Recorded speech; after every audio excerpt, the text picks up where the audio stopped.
फिर से एक बार आपको मिलने का अवसर मिला। कल आपके विदेश मंत्री भारत में थे तो काफी विस्तार से कई विषयों पर उनकी भी चर्चाएं हुई हैं।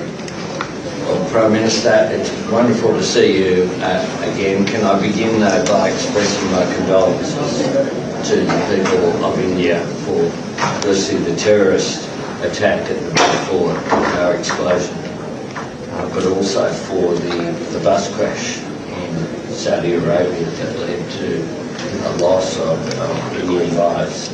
But we have much to discuss, and our relationship is very strong, never stronger in my view. I think the economic relationship we can strengthen further, and our defence and security ties are also very important going forward.